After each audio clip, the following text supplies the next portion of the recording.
cursistas, tudo bem? Que pena que hoje é o nosso último encontro.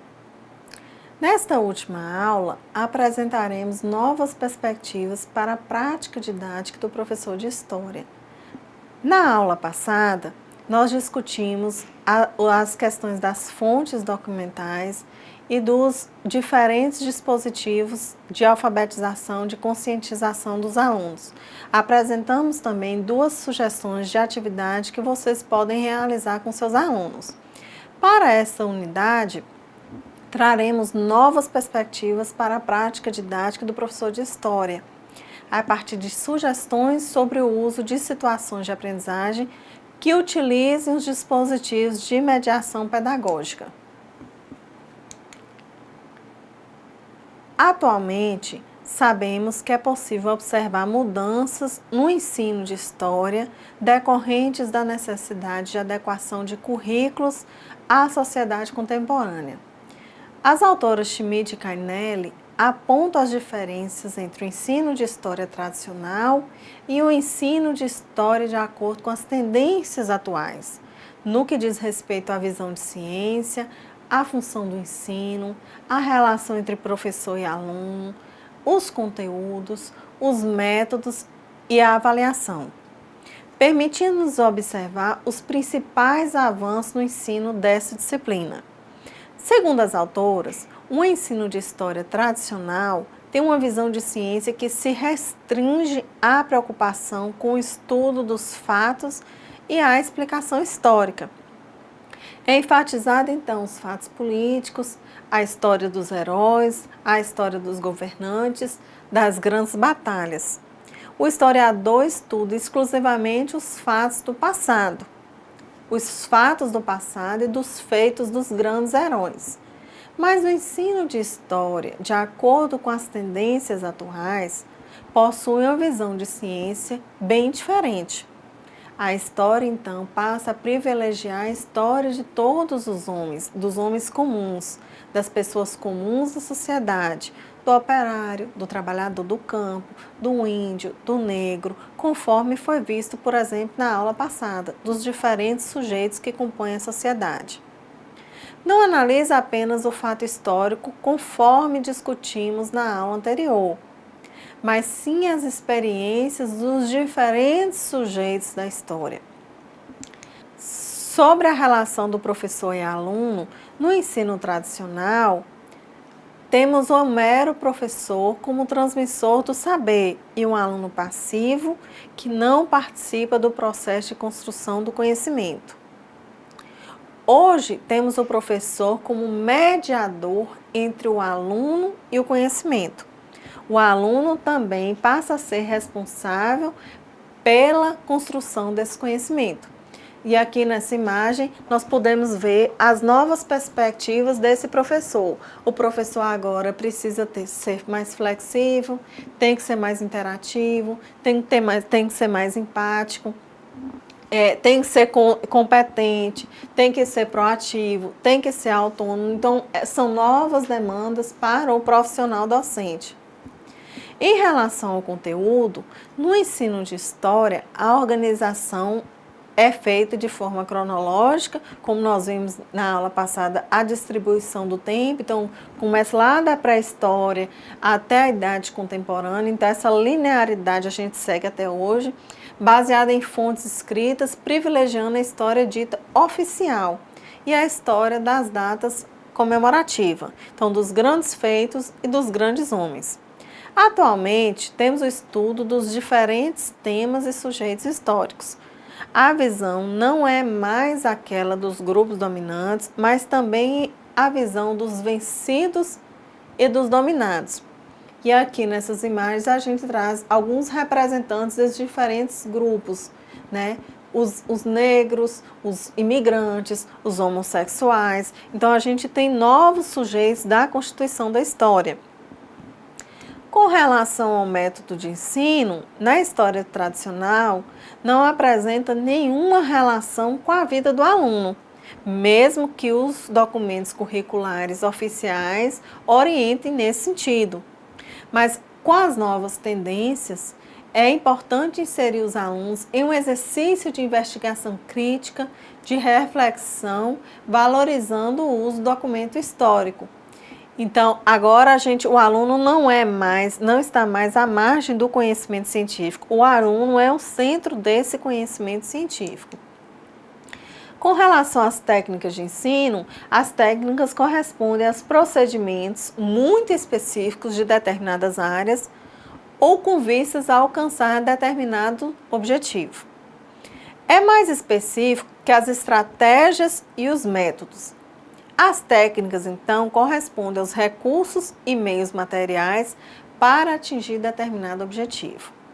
Dentre os exemplos das técnicas de ensino, a gente traz as aulas expositivas dialogadas, os debates, a construção de mapas, por exemplo, conceituais, os trabalhos de grupo, os estudos de caso, o fórum, o trabalho de pesquisa, as apresentações orais. Então, são vários exemplos de recursos que podem ser utilizados para atender essas demandas. Vejam que a gente está trazendo técnicas de ensino, tanto individuais como técnicas de ensino coletivas. Em relação aos recursos didáticos, eles caracterizam-se por um conjunto de materiais utilizados pelo professor, simultaneamente ou não, com vistas a auxiliar o processo de ensino-aprendizagem, de forma a estimular e motivar o aluno, sendo de diversos tipos, de diversas formas. O uso de recursos didáticos pressupõe também a aplicação de determinados modelos, de determinados métodos, de determinadas estratégias, técnicas e estilos de ensino. Pelo que não podemos falar dos recursos didáticos como um fim em si mesmo, mas daqui a pouco trabalharemos de forma mais detalhada sobre esse tópico. Então, a gente tem como os recursos didáticos nessa imagem a constituição dos mapas, a lousa também é um recurso didático, o relógio, o quadro. Então, no que se concerne à avaliação, a gente traz uma outra perspectiva de avaliação na história. No processo de ensino de história tradicional, a avaliação, então, é meramente classificatória, baseada na memorização de datas, de fatos e nomes. Atualmente, defende-se uma avaliação que permita rever o que precisa ser melhorado ou que já foi aprendido, sem desconsiderar as inúmeras compreensões existentes da avaliação. Aqui a gente traz com destaque a concepção de avaliação baseada em Lucchesi, que aí e Jussara Holt, complementarmente com Regina Heidegger, dentre outros teóricos, uma concepção de avaliação enquanto avaliação da aprendizagem. De forma bem sintética, podemos afirmar que essa concepção de avaliação se apoia em duas vertentes principais. Então, seria uma avaliação enquanto produto, ou seja, para os resultados, baseada nas provas, nos testes, nas notas, com ênfase apenas no quantitativo. E outra concepção, outro modelo, seria a avaliação para o processo, para a reflexão-ação, para a praxis pedagógica, como diria Karel Kozik, a prática refletiva.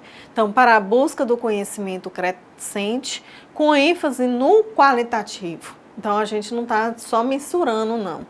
Estas funções estão subsidiadas na devida concepção que se faz da avaliação.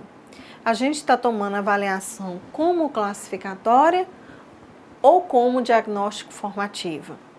Então, o que precisamos no contexto da atualidade do cotidiano escolar é buscar entendimento para vivenciar um equilíbrio nas práticas avaliativas, nos recursos, nos diferentes instrumentos avaliativos integrados ao processo de ensino-aprendizagem, voltadas para uma maior abrangência pedagógica e procurando atender a cada uma delas, a cada uma dessas funções no seu devido momento.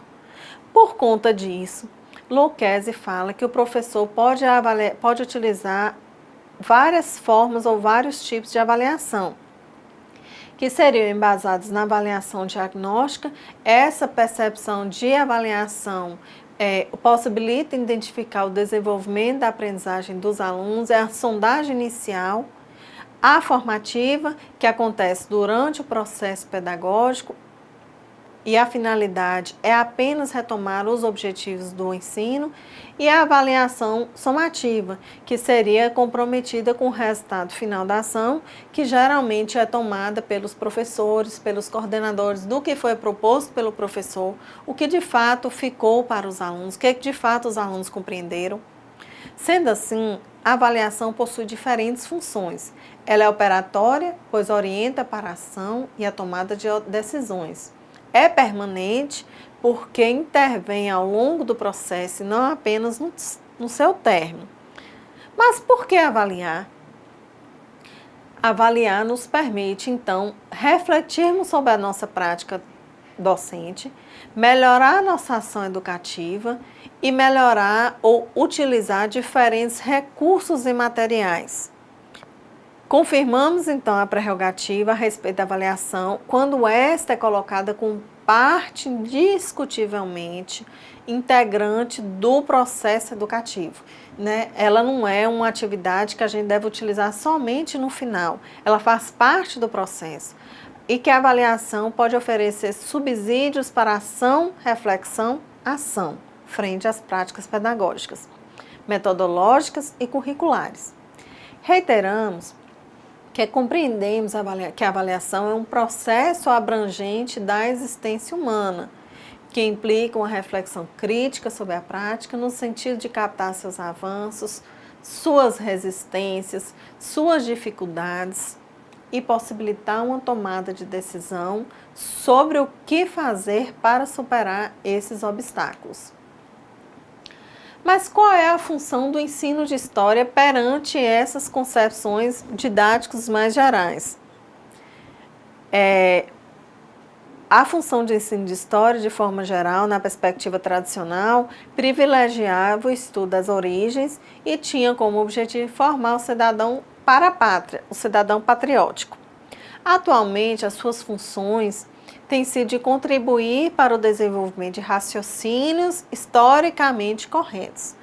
Ela permite analisar a relação entre presente e passado e compreender a pluralidade de memórias, além de contribuir para a formação do cidadão.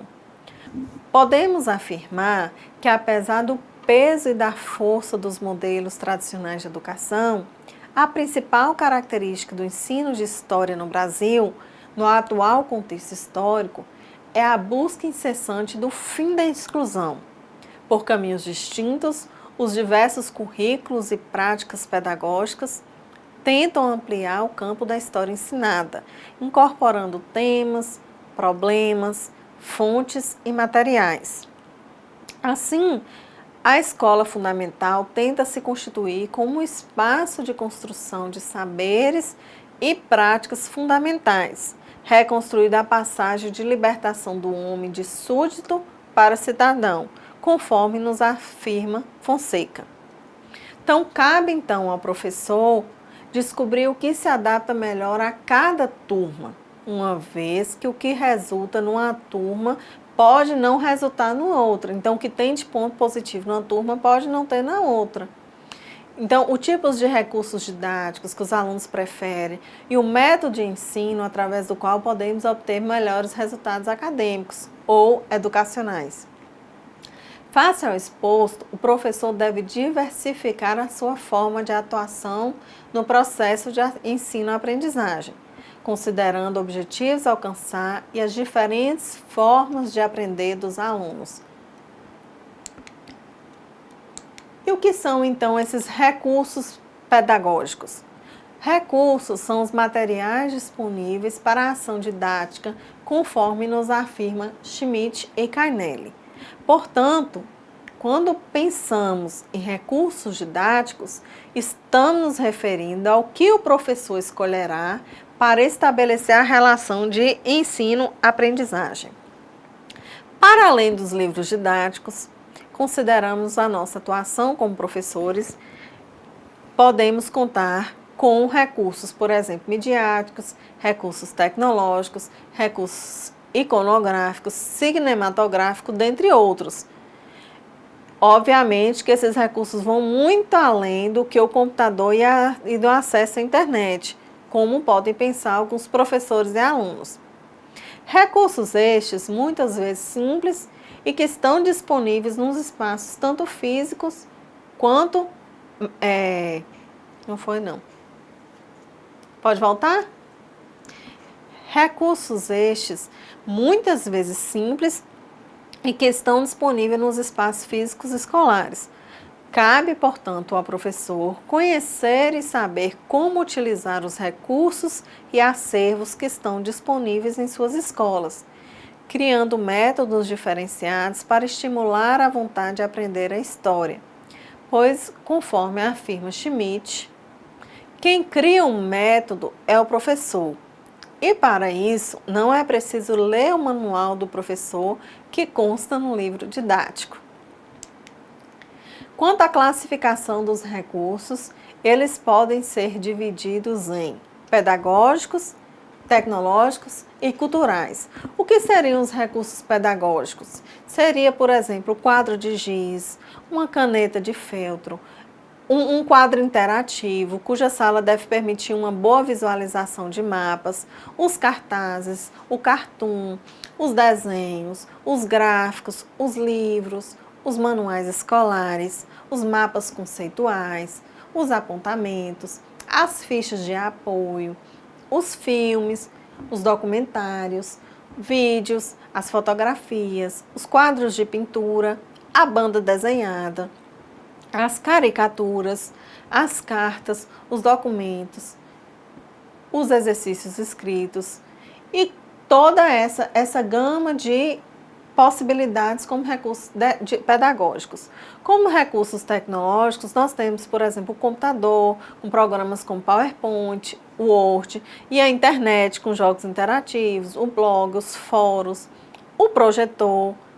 E como recursos culturais, nós podemos citar, por exemplo, a biblioteca pública, o museu, as exposições, as visitas de estudo ou as visitas virtuais, a arte rupestre e a escultura. Numa perspectiva, então, interdisciplinar, Cícero Bittencourt vai dividir essa gama de possibilidades, essa gama de recursos em documentos escritos e documentos não escritos. De forma mais didática, os documentos escritos seriam, então, os artigos de jornais, as revistas de diferentes épocas, os textos literários, os poemas, as letras de música, os contos, a literatura de cordel. Aqui cabe uma observação. O uso de textos literários contribui para os trabalhos, inclusive interdisciplinaridade. Então, o professor pode trazer uma literatura dessa e utilizar nas demais disciplinas. Muitas práticas de ensino optam pelo relato, por exemplo, de lendas a alunos das séries iniciais do ensino fundamental, como um meio de introduzir conhecimentos históricos, além de procurar favorecer o gosto pela leitura. Claro que adequada à faixa etária. As metáforas, as imagens, as canções, os problemas, os recursos da linguagem podem ser tomados como recursos históricos. Tomamos como exemplo a casa de Vinícius de Moraes. Os documentos não escritos podemos identificar, por exemplo, os museus e os seus objetos. Então, são espaços de recriação da memória, portadores de inúmeras possibilidades de conhecimento histórico e, a partir daí, podemos ressignificar, reescrever e ampliar a compreensão de mundo no processo educativo de seus alunos. Temos, obviamente, no Brasil, por exemplo, os museus pedagógicos que referem estritamente às atividades ou às ações escolares. Outro aspecto a ser destacado é que, na atualidade, os museus destacam as questões político-institucionais, então os atos do governo, mas também sobre os costumes, sobre os hábitos, sobre as técnicas, sobre as religiões, sobre as condições econômicas, os ritos, crenças do nosso antepassado. Então, são leituras dos objetos que transformam o documento. Portanto, os museus constituem importantes espaços de recriação da memória e reinterpretação do tempo, da cultura e da história. Um convite, então, à ação docente. E aqui nós trouxemos a imagem do Museu de Arqueologia, que é um importante recurso que o professor pode utilizar. Como exemplo também dos recursos não escritos, a gente tem, por exemplo, as fotografias e os quadros, que registram as pessoas, seus vestuários, sua família, suas relações. Então, são marcas de uma história.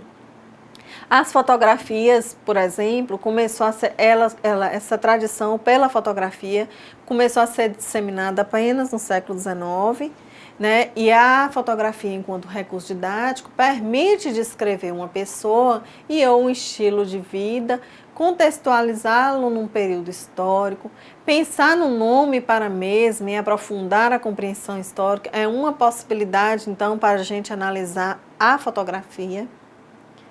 O cartaz, por exemplo, é uma imagem, pode ser afixado atualmente colorido, é um poderoso para auxiliar para a divulgação de ideias e de ajudar a compreender determinado período histórico, como é o caso dos cartazes de propaganda do Estado Novo, intitulado, por exemplo, com a lição de Salazar, que está amplamente divulgado aí na internet.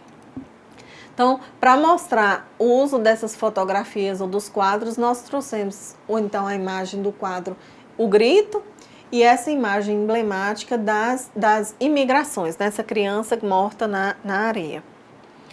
Obviamente que aí a gente tem um trabalho todo, né, pedagógico para trabalhar com determinadas fontes, a gente não poderia trazer a fonte a rigor conforme ela foi noticiada e aí já tem um desenho da fotografia. Outro recurso pedagógico também poderia ser os cinemas e os recursos audiovisuais, como, por exemplo, os filmes, que registram a vida contemporânea e as representações do passado, revivendo guerras, batalhas ou mesmo imaginando o tempo futuro. Como exemplo da questão de cinema, nós trouxemos o filme Os Narradores de Javé, que é uma obra brasileira, né, produzida no sertão da Bahia, que retrata muito a questão da identidade, da história local, do recurso da fonte oral, da importância da oralidade para a reprodução ou para a constituição de uma nova memória.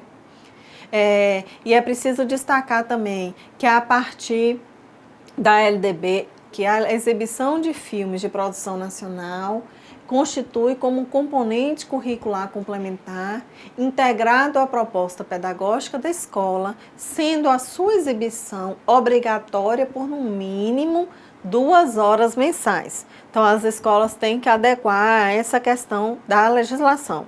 E aí, por conta disso, nós trouxemos um exemplo desses filmes, e aí nós temos vários outros filmes que a gente pode trabalhar nessa perspectiva de recurso.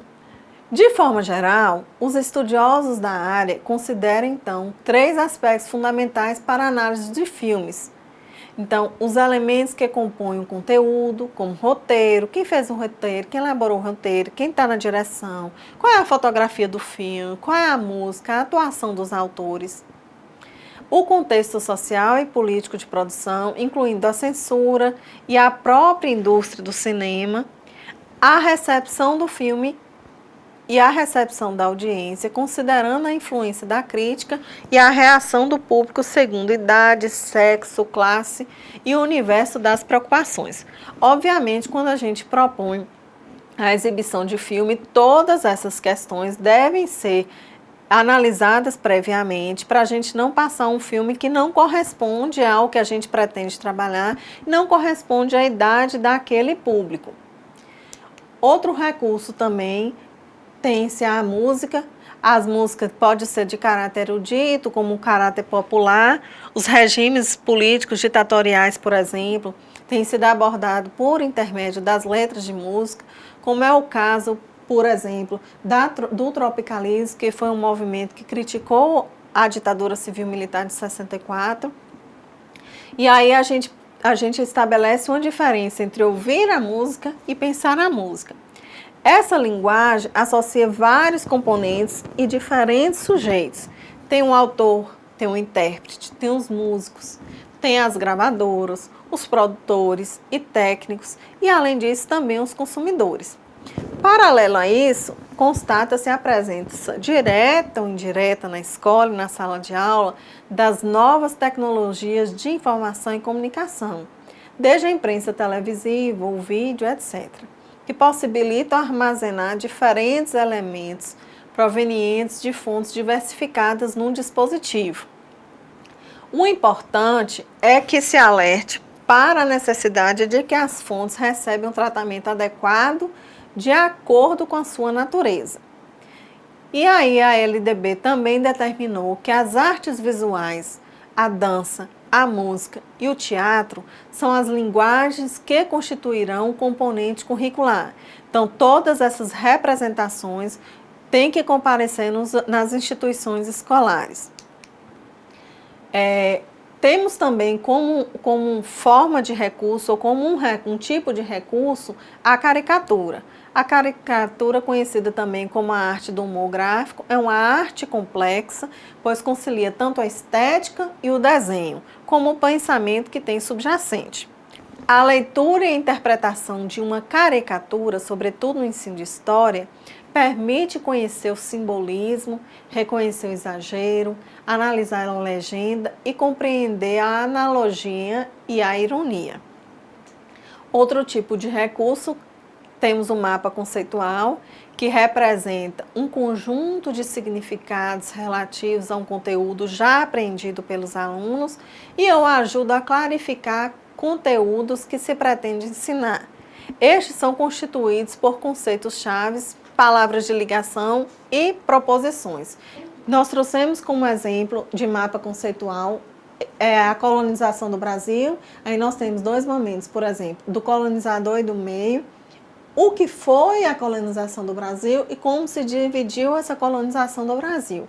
Então, e qual foi a demanda dessa colonização. Então, todos esses aspectos são aspectos que já poderiam ter trabalhados com os alunos, todos esses conceitos ou esses aspectos históricos já poderiam ser trabalhados com os alunos ou podem ser explorados posteriormente. Compreendemos também que, para além desses recursos já citados, nós temos os gráficos, as tabelas, os mapas, a cartografia, seja a cartografia política, econômica, geográfica, que são fundamentais para o ensino de história, para que o aluno possa compreender o conceito de espaço e, por isso, o professor deve ensinar os alunos a analisar e interpretar esses recursos. Temos também as visitas de estudo estimulantes para os alunos, uma vez que têm a oportunidade de sair do espaço da sala de aula, mas, no entanto, devem ser orientados para que o aluno não encare a visita como apenas um passeio, como meramente um passeio. A visita de estudo constitui uma outra situação de aprendizagem que favorece a aquisição de conhecimentos, promove a interligação entre teoria e a prática e permite ao aluno desenvolver outro tipo de hábito de trabalho e também facilita a interação de professor e aluno. Dentre as ponderações quanto aos recursos didáticos, a gente pode falar que nenhum recurso didático pode ser utilizado como fim em si mesmo e não devem ser trabalhados como elementos meramente ilustrativos. Além disso, é necessário tecer uma crítica ao documento, por exemplo, a fotografia. A escolha do espaço, das pessoas, da luminosidade, o destaque a certos ângulos, o sujeito fotógrafo. Então, nas séries iniciais do ensino fundamental, é comum recorrer à fotografia das crianças em outras idades, da família, dos amigos, história de vida, história familiar, história do bairro, pertencimento a um grupo. Em se tratando da fase inicial da alfabetização, esses recursos contribuem para que identifique o ano, o nome dos lugares e das pessoas ou dos grupos sociais, além de favorecer a compreensão do antes e do depois e a interiorização do conceito de geração. Em fases posteriores da escolarização, o uso da fotografia pode favorecer o entendimento das mudanças e permanências, por intermédio de um estudo, por exemplo, comparativo, A gente pode pegar duas fotos de dois alunos nos seus grupos sociais e comparar os períodos, ou seja para confirmar a mudança, ou seja para manutenção da permanência. Uma proposta frequente ao estudar-se a história local, por exemplo, é apresentar fotos do mesmo lugar em momentos diferentes. Essa atividade permite a identificação do espaço, das mudanças e etc., dos sujeitos e etc. O professor, ao definir os conteúdos a serem contemplados em sua proposta de trabalho, deve ter pleno conhecimento dos objetivos da problemática que pretende abordar e a relevância dessa na realidade dos alunos em seus múltiplos planos. A partir do aluno, de sua própria história e referências locais, o trabalho deve desdobrar-se para inserir essa realidade em questões regionais e globais, aguçando a curiosidade. A articulação entre história vivida pelo aluno e os conteúdos apresentados pelo professor exige planejamento e capacidade de fazer um diagnóstico da realidade, de onde se parte e as interações com os conteúdos para chegar aos objetivos apresentados. É um trabalho dinâmico, onde professores e alunos são agentes da aprendizagem e os recursos didáticos devem ser manipulados por ambos. Tantas décadas de debate permitiram um alargamento infinito de temas, de problemas, de materiais, de recursos para o ensino de história. Agora, precisamos garantir sujeitos e recursos clássicos para serem aliados a essa liberdade, onde professores, alunos, sala, a leitura, a biblioteca, toda uma estrutura para se trabalhar com essa infinitude proposta pela Escola Nova. Os desafios e as perspectivas do ensino e aprendizagem de história convergem no sentido de assegurar que seja uma experiência gratificante tanto para os professores quanto para os alunos, nas diferentes realidades escolares. Nesse universo de ampliação de temas, problemas e fontes, devemos estar atentos para o fato de que ninguém poderá aprender nem ensinar tudo sobre todas as coisas. O trabalho de selecionar é uma exigência permanente e nele a figura do professor possui extrema importância, conforme nos afirma as autoras Silva e Fonseca. Em vista disso, é necessário ressaltar que toda essa discussão remete a uma concepção de prática pedagógica importante na formação de professores, uma vez que compreendemos como prática, como atividade social, histórica e culturalmente produzida. Abrange os diferentes aspectos da ação escolar, desde a ação docente, as atividades na sala de aula, o trabalho coletivo, a gestão da escola, as relações com a comunidade, enfim, abrange diferentes aspectos do projeto pedagógico da escola. Trata-se de uma concepção de prática pedagógica que pressupõe uma formação teórico-prática diferenciada, ampla e diversificada. Os recursos didáticos referidos são os meios em que se encontram a dispor da pedagogia. Contudo, consideramos que o conceito de recurso didático é muito mais abrangente. Não se refere apenas aos recursos materiais, mas também inclui as atividades dinâmicas, as técnicas como dramatizações, utilizando uma peça, por exemplo, teatral, ou criando uma visita para melhor interiorização dos conhecimentos, dos debates a partir de um tema em que os alunos exercitam a sua capacidade de argumentação e defesa de suas ideias. As palestras, convidando, por exemplo, especialistas na área em determinado assunto, as entrevistas, a forma de se explorar um determinado tema, assunto, os trabalhos de grupo, desenvolvendo o gosto pela pesquisa, sendo que o professor deve deixar claro com o que se pretende e qual o papel que deve ter de orientador nessa exposição desses trabalhos. A utilização dos recursos didáticos, então, vai variando com o tempo. Contudo, atualmente, a questão da seleção dos recursos no processo de ensino e aprendizagem é fundamental, pois o professor tem ao seu dispor muitos recursos e nem todos permitem obter o mesmo resultado final. assim como se adequam a todos os conteúdos programáticos. Nessa seleção de recursos não existe nenhuma regra uniformizada, pelo que cabe ao professor conhecer bem a turma e, mediante os objetivos propostos, alcançar e escolher os recursos que mais se adequam. O professor deve então ter consciência de que é preferível diversificar o uso dos recursos, pois o excesso de utilização do mesmo recurso conduz ao cansaço e, consequentemente, ao desinteresse dos alunos. Para concluir, destacamos que a concepção de história como disciplina formativa aponta para a construção de novas práticas e novas possibilidades metodológicas que potencializam e indicam outras relações educativas do seu ensino, desde o processo de alfabetização das crianças nos primeiros anos da escolaridade.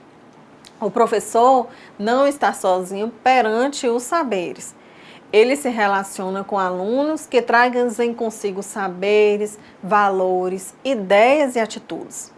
A consciência histórica do aluno começa a ser formada antes do processo de escolarização e se prolonga ou decorre pela vida, fora da escola, em diferentes espaços educativos, por diferentes meios. Katia Abud enfatiza que rediscute-se hoje, ou melhor, elaboram-se hoje nas instituições do Poder Central parâmetros curriculares nacionais ou a nível regional, os CBCs, e conteúdos mínimos para todo o país. Segundo o autor, estamos assistindo a uma retomada da centralização da educação que alige a discussão os seus principais sujeitos, alunos e professores, novamente vistos como objetos incapazes de construir sua história e de seu fazer, em cada momento de sua vida escolar, no seu próprio tempo. Nesse contexto, salienta-se a importância do professor ser também um pesquisador e um produtor de conhecimento, e não apenas um mero executor de saberes já constituídos. Em vista disso, consideramos pertinente a afirmação de Lucchesi, que a gente traz no slide abaixo. Lucchesi destaca que um educador que se preocupe com que sua prática educacional esteja voltada para a transformação não poderá agir inconscientemente e refletidamente. Cada passo de sua ação deverá estar marcado por uma decisão clara e explícita do que está fazendo e para onde possivelmente está encaminhando os resultados de sua ação. A avaliação nesse processo terá de ser uma atividade racionalmente definida dentro de um caminhamento político e decisório a favor da competência de todos para a participação da vida democrática social. Há, portanto, a necessidade de aproximação entre pesquisa e ensino, para que a história não seja mais vista nas escolas de forma isolada e como uma ciência que apenas estuda o passado. E sim, objetivamos construir um olhar sobre os acontecimentos passados, ressignificando esses acontecimentos a partir do presente, levando em consideração a realidade social dos alunos e ampliando a compreensão acerca das suas multidimensionalidades. Assim, a aula de história possibilita a construção do saber histórico através da relação interativa entre educador e educando, transformação dessa prática em ato político, no sentido de transformação consciente desse fazer histórico. Do exposto, que esses conhecimentos sejam transformados em conhecimento para o ensino, o que implica planejamento, conteúdos, metodologias e recursos necessários, escolher as formas de comunicação em uma perspectiva didática, com metodologias e práticas de ensino adequadas ao assunto e ao desenvolvimento intelectual dos alunos, considerando seus conhecimentos e conceitos prévios. Em suma, o estudo da disciplina nos ajudou a compreender que é emergente um novo perfil do professor de história com significativas mudanças nas práticas didáticas dos professores. Há uma nova forma de pensar e ensinar as noções de tempo histórico na sala de aula, nas séries iniciais do ensino fundamental, como também no ensino médio. A temporalidade no ensino de história é fundamental para as aprendizagens do aluno, porque facilita a mediação do conhecimento, favorecendo a construção coletiva do conhecimento na sala de aula.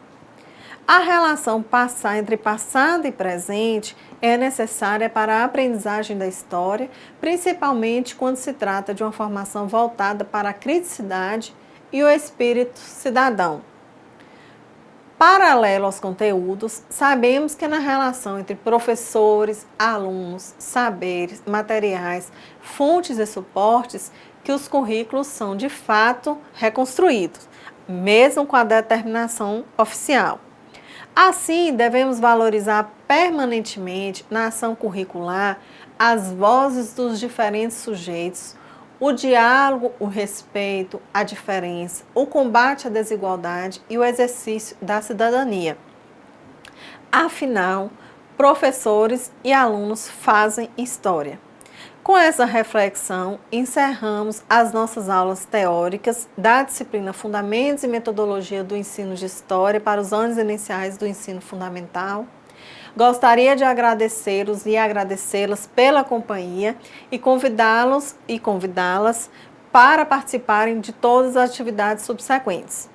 Saibam que estou disponível para qualquer esclarecimento. Desejo a todos um excelente estudo.